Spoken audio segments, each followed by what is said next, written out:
નમસ્કાર, તાપી ટુડે ન્યૂઝમાં આપનું સ્વાગત છે। 2 ઓક્ટોબર રાષ્ટ્રપિતા મહાત્મા ગાંધીજીની 155મી જન્મ જયંતિ ઉજવાઈ રહી છે, ત્યારે તાપી જિલ્લા વહીવટીતંત્ર દ્વારા જિલ્લાના તમામ વિસ્તારોમાં સ્વચ્છતા હી સેવા અભિયાનને વ્યાપક બનાવવામાં આવ્યું છે।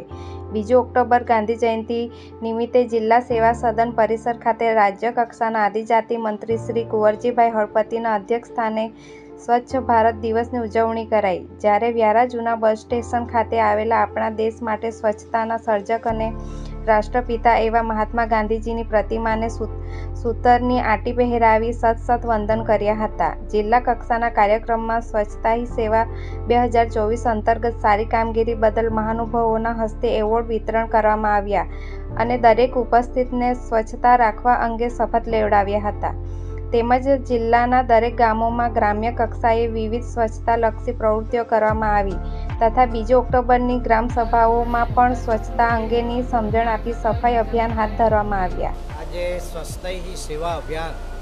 કાર્યક્રમ વ્યારાનગરની અંદર કરવામાં આવ્યો। સાથે સાથે આજે જે ગ્રામ પંચાયતો બધી સાફ સફાઈ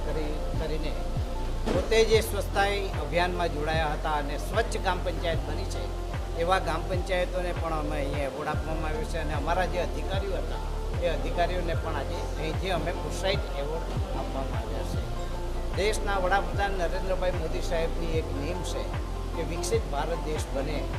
એના સંદર્ભમાં અમે દરેક ગ્રામ પંચાયતો સુધી અને દરેક ગામડાઓ સુધી અને ઘર સુધી પહોંચીને